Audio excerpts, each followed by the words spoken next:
तो कैसे हो दोस्तों, स्वागत है आप सभी का सिंह व्लॉग्स में एक बार फिर। दोस्तों आज मैं एक सेठ की साखी लेकर आया हूं जो बहुत पुरानी है, हुजूर के टाइम की, और मेरे पास इस साखी का प्रूफ भी है। एक पाठी हैं, उनकी ऑडियो क्लिप पड़ी है मेरे पास। मैं ओपनली नाम नहीं ले सकता उनका। तो साखी स्टार्ट करने से पहले मैं आपको बताना चाहता हूं कि एक बैकअप चैनल बनाया है मैंने, जिसका लिंक डिस्क्रिप्शन बॉक्स में आपको मिल जाएगा। उस चैनल पे जाकर सब्सक्राइब ज़रूर करना ताकि हम एक दूसरे से कनेक्ट रह सकें इन फ्यूचर। मैं आपका दोस्त देविंदर सिंह। दोस्तों ये बात 1930 से पहले की है। उस टाइम एक सेठ हुआ करता था जो बहुत अमीर था, धन दौलत की कोई कमी नहीं थी उसके पास।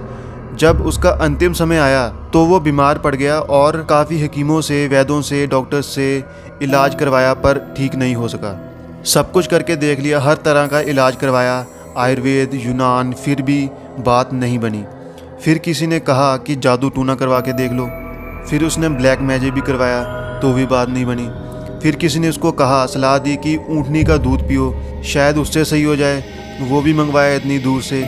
पैसे की तो कोई कमी नहीं थी, लेकिन फिर भी बात नहीं बनी। तो दोस्तों जब उसका इलाज हो ही नहीं रहा था तो किसी ने उसको सलाह दी कि आप सत्संग वगैरह, पाठ पूजा वगैरह कुछ तो करवाओ, क्या पता उससे कोई फ़र्क पड़ जाए। तो दोस्तों ये सुनकर सेठ ने हुक्म दिया कि पाठ पूजा करने वाले लेके आओ, शायद उससे मैं सही हो जाऊं। तो उस टाइम ऐसा उसका वक्त था कि सब बिज़ी थे, कोई अवेलेबल नहीं था, कोई कहीं गया हुआ था। और दोस्तों यहाँ होती है एंट्री एक सत्संगी बंदे की। तो उसको याद आया कि उसका एक दोस्त है, वो जाता है ब्यास, क्यों ना उसको बुलाया जाए। उसका भी, वो भी एक पाठी थे, मैं नाम नहीं लूँगा यहाँ पे ओपनली। और उसने उसको बुलाया और उस पाठी ने जरूर कहा कि मैं जरूर आऊँगा, और क्योंकि वो उसका दोस्त था। और उस पाठी ने 10-20 मिनट सत्संग किया और उसने वो पहली बार लाइफ में ऐसा सत्संग सुना और बड़े ध्यान से, मौत के भय से सुना और पूरे गौर से सुना। तो उसने बात की कि अब मैं ये सत्संग सुनकर बच तो जाऊँगा ना। तो उस पाठी ने उसको कहा कि भाई संभाल, आपकी जरूर करेंगे सतगुरु, जो आपने इतना सत्संग सुना है ध्यान से, बेशक पहली बार सुना है, लेकिन आपकी संभाल जरूर होगी। और दोस्तों हुआ भी कुछ ऐसा ही। जब अगले दिन उसकी तबीयत ज़्यादा ख़राब हो गई तो जमदूद उसको दिखाई देने लगे।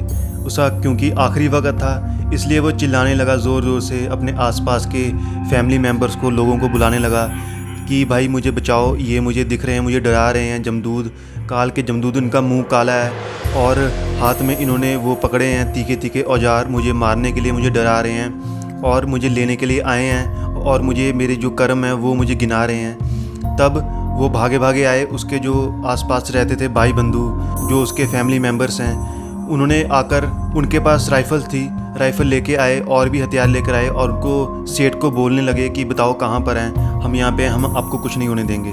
तो सेठ कहने लगा, भाई ये आपको ऐसे नहीं दिखेंगे, ये सिर्फ मुझे ही दिख रहे हैं, मुझे लगता है। तो वो एकदम सेठ घबरा गया कि अब मैं क्या करूँ। फिर उसको दोस्तों याद आता है कि वो जो उसका दोस्त है सत्संगी, उसने कहा था कि तुम हुजूर को याद करना। तो उसने हुजूर को याद किया पूरे सच्चे मन से। दोस्तों उसी वक्त क्या देखता है वो कि हुजूर जी प्रकट होते हैं, और उनको प्रकट होना पड़ा क्योंकि उस सत्संगी ने कहा था। दोस्तों जैसे ही हुजूर जी प्रकट होते हैं, वैसे ही सारे जमदूद जो भी थे उसको डरा रहे थे, वो सारे के सारे उसी टाइम भाग जाते हैं। और वो ज़ोर ज़ोर से हंसता है कि हुजूर जी आ गए, हुजूर जी आ गए, लेकिन किसी को कुछ नहीं दिखता। दोस्तों फिर हुजूर जी उसको बोलते हैं कि मैं तुझे कल इसी टाइम 9 बजे लेने आऊँगा, तू तैयार रहना, तुझे ये जमदूत कुछ नहीं कर पाएंगे क्योंकि तूने मेरा सत्संग सुना है सच्चे दिल से। और दोस्तों होता भी ऐसा ही है। जब इसके बाद उसने ये सारी बातें बताई अपने घर वालों को तो वो हैरान रह गए और वो वेट करने लगे कि अगले दिन कब 9 बजे और कब ऐसा हो, कब हमें कुछ देखने को मिले। तो दोस्तों सेठ सारा दिन प्लानिंग बनाता रहा कि मैं जब हुजूर जी आएंगे, मैं ऐसे चारपाई के ऊपर लेटा हुआ अच्छा नहीं लगूंगा, मैं बैठ जाऊंगा। तो उसने हुक्म दिया अपने सेवादारों को, जो उसके भाई बंधु हैं, जो उसके फैमिली मेम्बर, तो उसने हुक्म दिया कि मुझे आप बिठा दो। और सब हैरान थे कि वाकई में ऐसा होगा, देखते हैं। तो दोस्तों मैं आपको शॉर्ट में बता देता हूँ। जैसे ही 9 बजे तो एकदम से हवा का झोंका आता है और बत्ती हो जाती है गुल। और जैसे ही बत्ती आती है तो वो क्या देखते हैं सारे लोग कि जो सेठ है उसने अपने बाजू फैलाए हुए हैं, जैसे वो किसी को हक कर रहा हो, और चेहरे पे उसके स्माइल होती है और अपना शरीर त्याग देता है वो, लेकिन किसी को कुछ नहीं दिखता। तो दोस्तों इससे पता लगता है कि कैसे सतगुरु संभाल करता है। जो सत्संगी बंदे की तो करते ही करता है, औरों की भी कई बार ऐसे ही संभाल हो जाती है।